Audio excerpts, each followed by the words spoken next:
Aloha, welcome to the 10th episode of the 8th series of the Temple of Surf, the podcast. Today with us from Bali, former pro surfer and surfboard shaper Jim Banks. We discuss with him about his competitive year, surfboard shaping, Bali, and much more.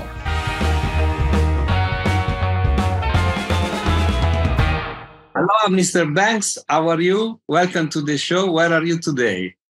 I'm at my house at Uluwatu. Been living here for about the last 13, 14 years now. Nice. How is the surf today? Make us jealous. There is some little waves. Little waves, but I might have a surf later. Okay. Nice. Well, Uluwatu is one of the most amazing spots in the world. So lucky for you to call it home, right? Yeah, as a surfboard builder, it's a dream come true. There's almost every type of wave under the sun out the front. Exactly. So today we're going to talk about many things, of course, shaping, surfing. But the first question that I have for you is the one I ask everybody in the show. In your opinion, what is the most important thing in surfing? To enjoy it. As simple as that. Yeah. But it's not that simple, correct? Sometimes we see fights, we see things in the lineup that we should not see, right? Yeah, well, I mean, we see massive crowds here now, and it's quite an issue where there's just really not enough waves to go around for everyone to have fun, And I think the big issue is people don't do the maths. Yeah. the maths. They pull up and there's at Uluwatu, man, we can have 150 people in the water, spread out over 3 or 4 sections. There might only be 2 waves coming through every 10 minutes. So if you've got 20 or 30 guys sitting on a section and there's only 2 waves every 10 minutes, then it's going to take them, you do the maths. It's going to take an hours for everyone to get a wave. Exactly. And people are not patient, right? They have something to do. Everyone is supposed to paddle out and catch the next wave. Exactly. Competition, but still different than a few years ago. I think Uluwatu back then when you first arrived in Bali was totally different, right? Yeah. No, it was a very different world. There was no roads, there was no cafes, there was no warungs, there was... Yeah.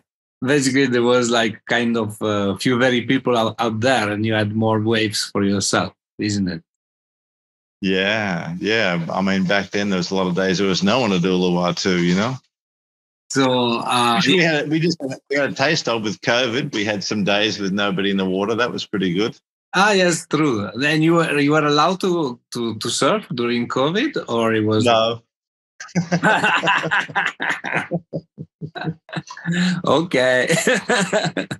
We keep surfers are a bit like cockroaches. We find a way, We find a way to get in the water. If there is a will, there is a way. How do they say? Yeah. Exactly. Yeah.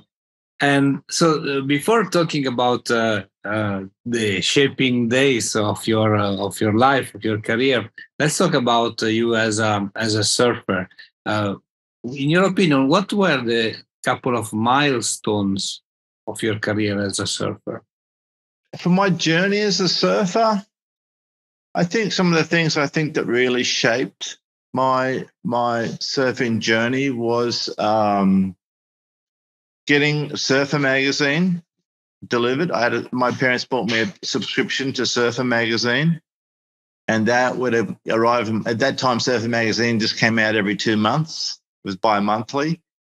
And during the 70s, there was these great travel articles by these 2 guys from California, Kevin Norton and Craig Peterson. And they were basically traveling around the world finding great surf. And that was something that really appealed to me. Okay. So I think that, and then the first surf movie I saw was Morning of the Earth, which strongly featured Bali, So I think that had a strong influence on me for sure.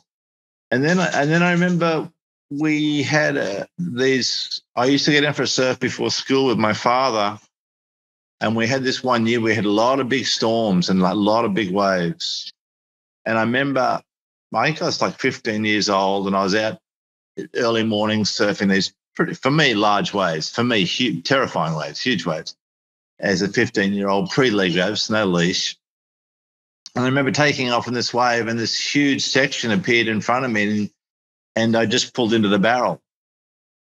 And at the time, it was a massive, terrifying barrel for me, and I didn't come out. I didn't make it out. Okay. But it gave me a taste. It gave me a taste of something that was just like, I was like, that whole day at school, I was like, wow. I was just kept on flashing back on that, being in that barrel and the feeling of it. You know, it was like I felt like I'd been to the moon, and nobody knew, you know? It was worth trying, right? Yeah. So basically, a lot of travels, right? So it was surf an excuse to travel, or travel an excuse to surf, or both, actually, for you? Well, I think, there's an aspect of my nature that I've always been curious. So even in Cronulla, I would be out surfing waves that other people wouldn't surf, because I was just curious to see if they could be surfed. In Cronulla, we had a lot of intense reef breaks. We had Shark Island. We'd heard about people surfing Shark Island, the right-handed. We'd never seen anybody do it. And I remember I would, talk to my friend and they'd come on, let's go and try and surf the right-handers at Shark Island, see if they're surfable, And we would paddle out of the wrong tides and wrong direction swell and trying to paddle in the waves and look over the front of the wave, and there's like bare rock in front of us. And we're like, how do you surf this wave, So there's a lot of curiosity there that drove a lot of, a big aspect of my surfing, of just seeing what was possible, The traveling kind of was an accident. When I was about 17, I was involved in a head-on car crash, and I crushed a whole of vertebrae in my neck. And the time my mum harassed the insurance companies, and I got a massive payout of $700. Wow. You imagine how much money you would get for a crushed vertebrae in your neck now, as a sportsman, But anyway, it was enough for a ticket to Bali. And my friend that I was shaping boards with had been to Bali, and the first photos appeared in Surfer Magazine. Surfer Magazine published the first photos of Bali, and I looked at them, and then he's going, oh, yeah, no, the surf's really good there. And I had enough money for a ticket, so that's what started. I bought a ticket to Bali and went to Bali by myself. He said he was going to come, but he never came, so I ended up going on my own. Okay. And what was the best wave of your life, or the most memorable one? Oh, I would say it would probably be, there'd be a few. I mean, there's quite a few moments, but I do remember in particular one tubit pipeline in Hawaii, very fast rising swell. I drove past and I saw the swell was pretty good. I saw Buttons was out there, and it wasn't that big, but I had the feeling for some reason I just grabbed my bigger board. By the time I got back, it was serious pipe, west swell, very strong, very raw swell. And I paddled out, and I don't think it was my first wave. It could have been, I don't remember now, but I took off on this wave pretty deep, and it was kind of like a second reef wave. And I pulled into the barrel, but the barrel was like almond shaped, like this, like a vertical, like the classic beautiful angled almond. And I'm inside this barrel, and then all of a sudden it comes in and it hits the banzai shelf, and then the almond went from being like a vertical almond to like a horizontal almond. And the thing was just, I couldn't see where the lip was landing. It was throwing out so far. It was such a big wave. It was out of the width of my vision where the lip was actually landing. And I was on this big old single fin, and I was just going along the flats. And the face of the wave is like, the face of the wave is like 10 or 15 feet away from me. And then the lip is landing somewhere over here where I can't even see it. And I'm so deep in the barrel, I can't see out. I'm back around the bend. I can't see out of the barrel. And, but I'm just going a million miles an hour. And the thing was just, you could have driven a truck through it. It's this massive barrel. And eventually I came around the bend and I could see out. And I I came out of it. And as I came out, I looked up and Clinton Blair's was on the same wave. Wow. And I looked up at Clinton like, where the hell did you come from? And he looked down at me like, where the hell did you come from, you know? But it was a phenomenal tube ride. And the energy of it was so powerful that when I pulled off the wave, I was getting like electric shocks out of the tips of my fingers. Tips of my fingers were popping with this energy, you know. It was such an intense ride. So that was, you know, I would say my most intense tube ride for sure. Let's shift on shaping. I guess now you were talking about curiosity. You started to shape out of curiosity, or there was a different plan?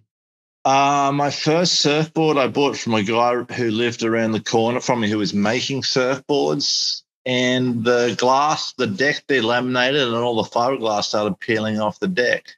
So my father and I took all the glass off the deck. We left the glass on the bottom because that was okay.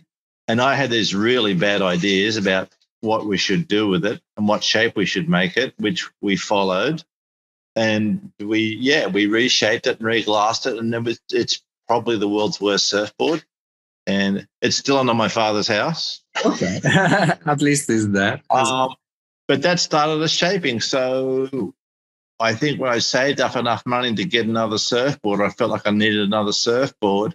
He was actually blowing blanks in his garage, of all things. Like, who do you know who blows blanks in their garage? It's nuts, right? But this guy's blowing blanks around the corner from me. So I go around and buy a blank from him. And my father and I cut it down the middle and we put a wooden stringer in it and we clamp it up. And then I start shaping surfboards. And that was, which year it was? No, that's like 1971. Wow. So fast. Yeah, I was like 12 years old and shaping surfboards. So now 71, 42 years ago. No, 50 years ago, more than 50 years ago. Wow. Amazing. Yeah. So nowadays, you know, I think you have thousands of surfboards under your belt, isn't it? And still learning. And still learning. And still discovering ways to make them go better, much to my amazement, you know? Okay. I have a surfboard shed out there full of just fantastic surfboards that surf amazing, but still, you know, I get ideas and I try stuff, and it blows my mind. Nine times out of 10, everything I try works better, you know? Occasionally there's one that wasn't such a good idea, you know?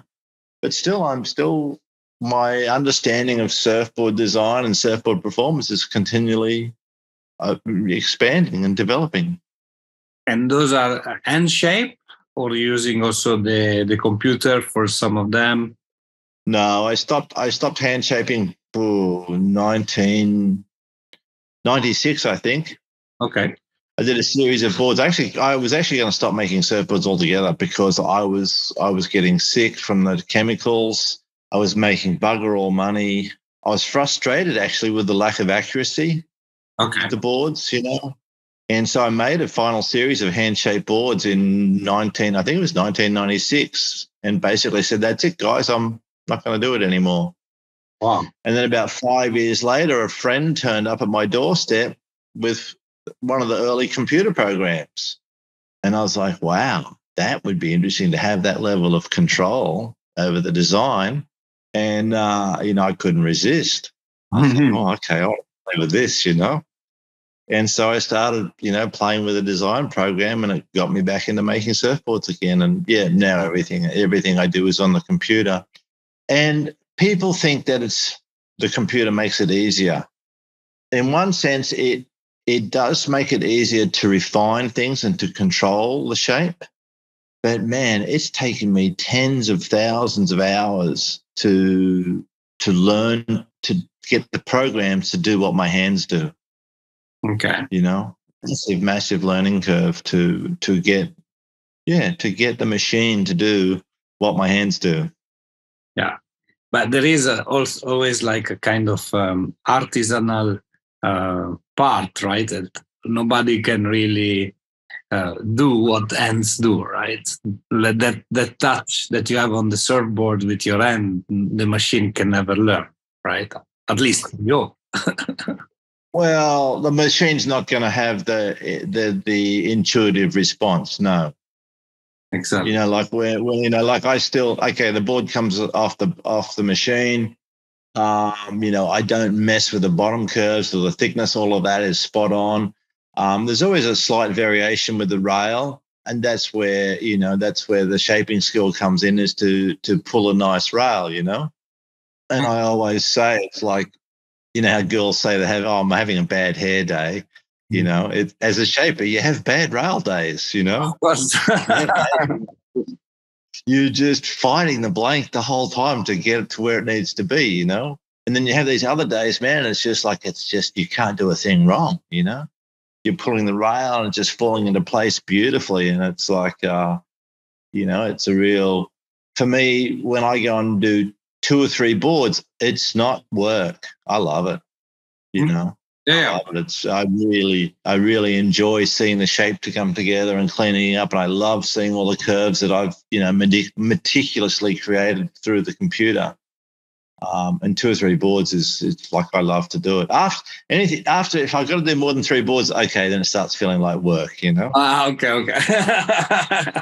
get that. I try and only shape 2 or 3 boards at a time, just to keep it so it's just to keep it enjoyable. And if I have to ask you the most important thing in shaping, what would you answer? It's performance. Okay. The board's performance. That's it. I mean, it's nice to make boards that look beautiful. Of course, we want to make them look beautiful, And it's interesting because, these programs are super accurate. I set my program to work with thousandths of an inch. So the level of accuracy is just ridiculous. But I don't rely on the measurements. I rely on what I see. At the end of the day, I still trust more what I see than the measurements. So when I'm creating a board on the program, I'm continually going into 3D and flipping it around and looking it over and seeing how that board looks, and how the curves look. I've just learned that there's after shaping surfboards for 50 years, there's kind of an intuitive knowing, of what's going to work and what's right. Even though I'm using these programs, I'm still actually using them in a very intuitive sort of way. And sometimes, I create a board that looks beautiful and it doesn't go that well, Not for me anyway, And really, at the end of the day, it's performance. It's how the board goes. Everything else to me is absolutely secondary, for sure.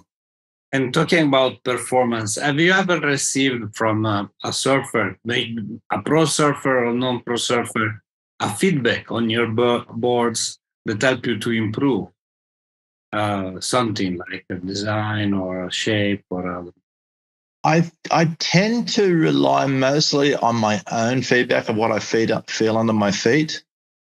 I'm my harshest critic. Okay.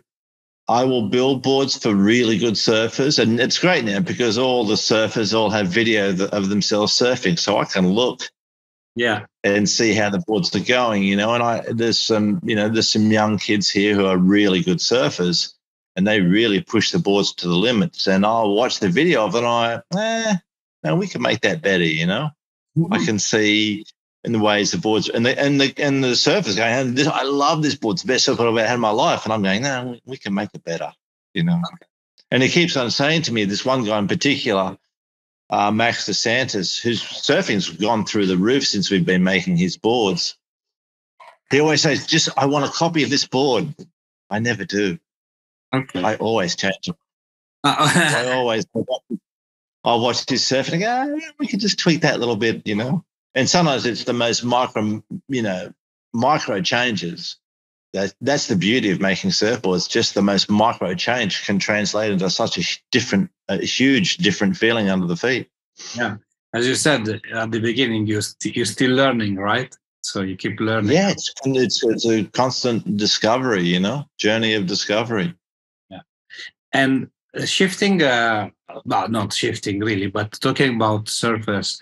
In your life, you met a lot of surfers. Some of them were known, some of them were not known.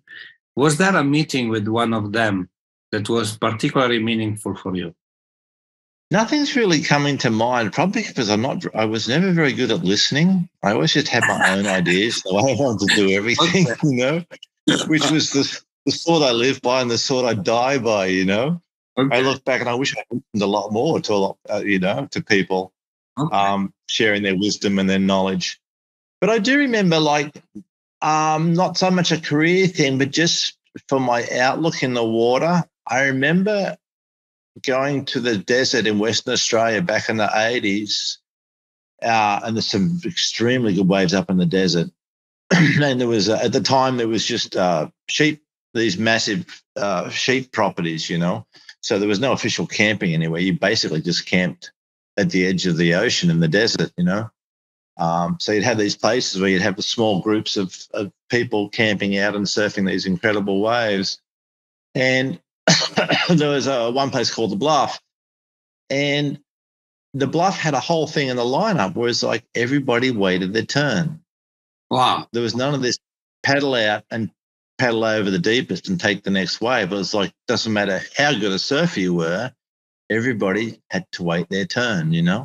Because, I mean, even at Cronulla where I grew up, we would paddle over and paddle inside of ourselves. And there was still that mentality of like, well, the guy on the inside's got the right.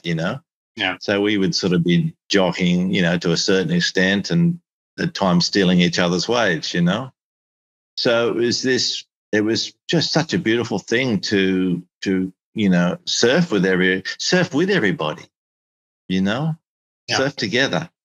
So you paddle out and you just sit at the end of the queue and you just sit there and you wait till everyone's got their wave and then it's your wave.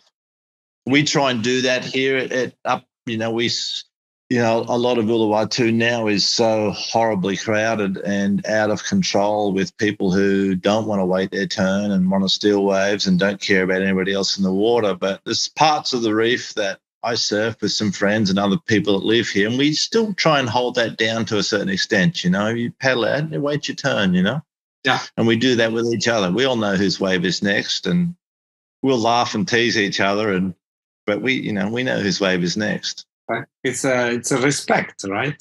Respect for the time, Yeah. body, and Yeah, it's surfing with people. It's respecting the other people in the water. exactly. And and in a way, respecting surfing, respecting the ocean, to not, take this unconscious, selfish behavior of going out and just, not ignoring everybody else in the water and just taking whatever wave you want. Yeah, I see what you mean. And looking at surfboard shaping today, I know that you said that you are very critic with yourself, so you try to improve every day. But what's the next level in terms of innovation, or you're like you feel like we reach like a level that innovation cannot be substantial, can be only maybe on materials and things. I would like to have your point of view on that. Can you still innovate? I think probably the most overlooked factor in surfboard design is the actual flex of the board. Okay. Is like really controlling the flex. I think, we're still fairly limited in many ways with the materials we're using. I think one of the things that's held surfing back is surfboard builders. Okay. Because I think there's been a bit of a bottom feeding attitude of just trying to sell as many boards as we can, not factoring in sufficient profit for ourselves to do the R&D, and then, producing surfboards that are of a quality that could break the very first time you paddle out. So immediately there's such a high risk factor with the surfboard is that people are only prepared to pay a certain amount for a surfboard that might break. I mean, I see it out here all the time. Guys paddle out with a brand new surfboard, very first surf on it, very first wave on it, and they break it, it snaps in half, I've broken a few myself, I don't break many boards because I don't like to break surfboards, not just because of the expense, not because of the loss of a great surfboard, but because usually it means I'm going to miss a lot of good waves. Yes, yes. You know, There I is. can't. I'm surfing all the way too. I can't just run to the beach and grab another board, man. I got to get in over the reef. I got to climb up the cliff. I got to get back to my house, get back down the cliff, get back out again. And by that time the tide's probably changed and the session's gone. But at least you have an option, but that will take some time, right? If a normal Yeah. $1,000 board, it's a different story. Yeah. I think, it's just the lack of finance has, restricted or limited surfboard development. I mean, I think we're continually doing really good work developing the curves to get the most response out of all the different curves and contours we use.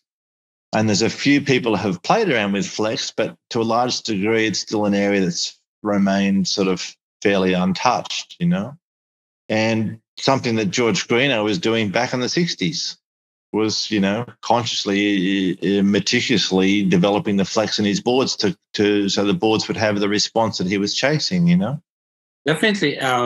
Is interesting.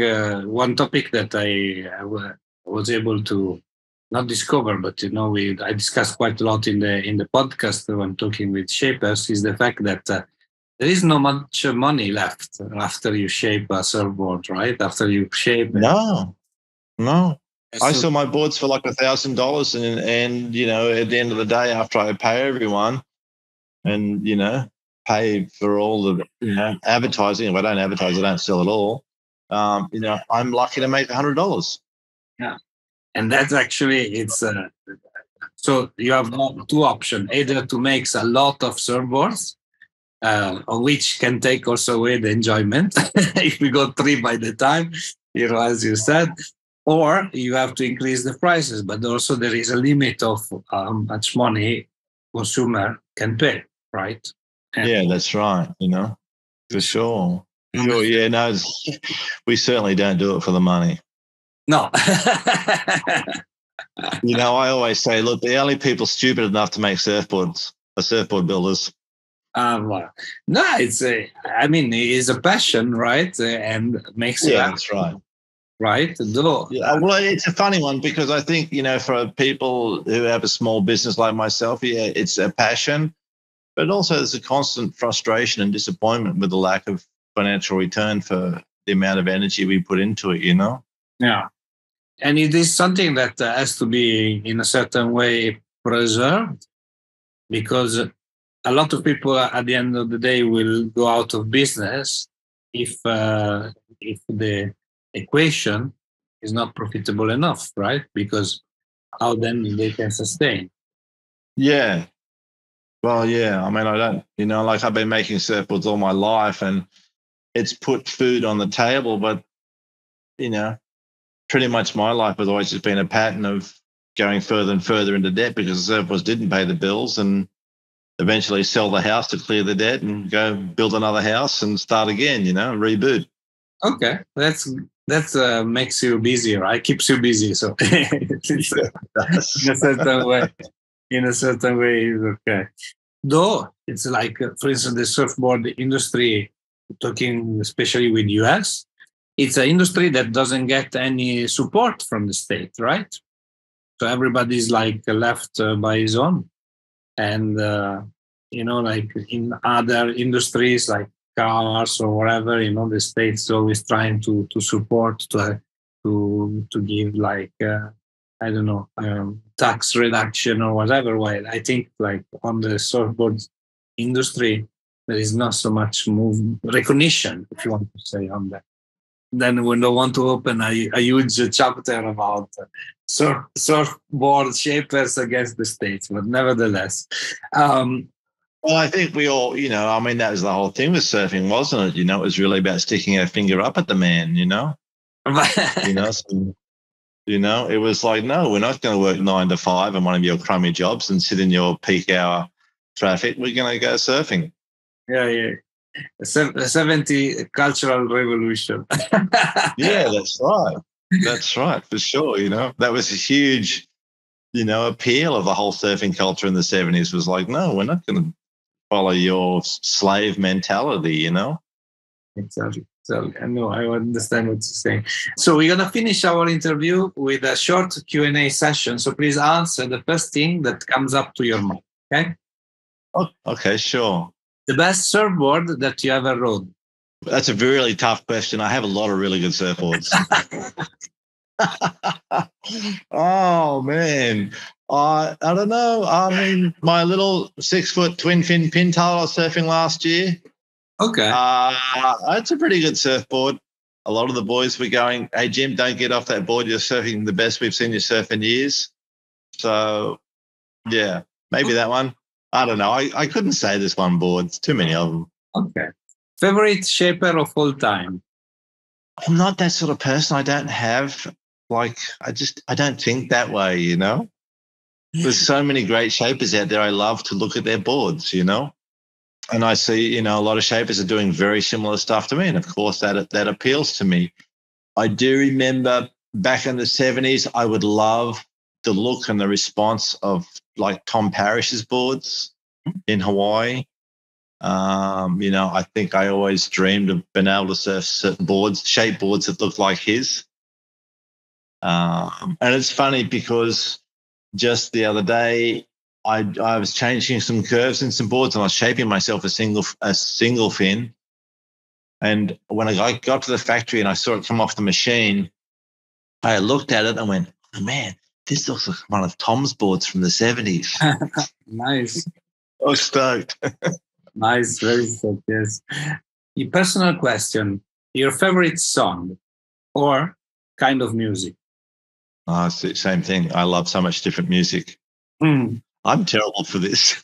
I know all the questions, by the way, are favorites. So you're asking the wrong guy. Oh man, I love so much different music. What are you listening these days? I listen to all sorts of stuff. Last night I was driving home and I was listening to The Clash. Okay. I loved the whole punk movement. I loved it. Once again, it was sticking the finger up at the system. But it wasn't the full-on Clash. It was actually the Clashes. They did an album called Sandinista. It was a triple album, and they had some really interesting dub and chilled-out stuff on it. And that's what I was listening to last night. You see, we need to pull the information out of you. You're saying, yeah, oh, and then you're going in details. Okay, this favorite maybe is easier. Favorite surf spot? Ooh, there's a few. Cloudbreak would be very high up there on the as a favorite place for overall variety of waves, for sure. Uluwatu is another one for a massive variety of waves. For just getting barreled, it would be Desert Point, Super Sark, and the Bluff in WA. Oh, and Kira before the Super Bank. Yeah, barreled at Kira. And tube riding is always my favorite thing. So I'd say the tube riding waves would probably be my favorite. If you had to pick a surfer, your favorite surfer, who would that be? See, once again, there's so many wonderful surfers. I think I prefer. For me, I like the surfers who have a much kind of more natural approach to surfing. That it doesn't look sort of so orchestrated and premeditated. I like the more spontaneous approach, Yeah. So I really love the surfing of people like Michael Peterson. It was so spontaneous, If you look at some of his early surfing down at Bells Beach, phenomenal spontaneity. Mark Ocalupo, same thing, incredible spontaneity, God, I've gone blank on his name. Absolutely blank. That's so weird. There's another surfer from the Gold Coast I really like. Same thing for his natural response, natural spontaneity. The last question is a little bit unusual. Don't ask me why I came up with this question. I don't remember, but I ask everyone. So it's not favorite, at least. So at least is clear on that. I like to know your best relationship advice. Ooh. Love them even though. Love them even though. I love them even though. Yeah. Yes. You know, we all love someone because they're beautiful, because they're funny, because they're attractive, blah, blah, blah. But we all have our dark side. We all have our failings, you know? Yes. And so it's like, yeah, you know, even when they're being a pain in the ass, just keep loving them, you know? That's when we need to be loved the most, is when we're being a pain in the ass. Exactly. Exactly. Because I think maybe we need something, you know, so it's good for Yeah. another part to share, you know, with us. Yeah. To help us going through. Cool. Thank you so much for being on the show with me today. And I look forward to talk to you very soon. Yeah, man. Thank you. My pleasure. Bye-bye. Thank you so much.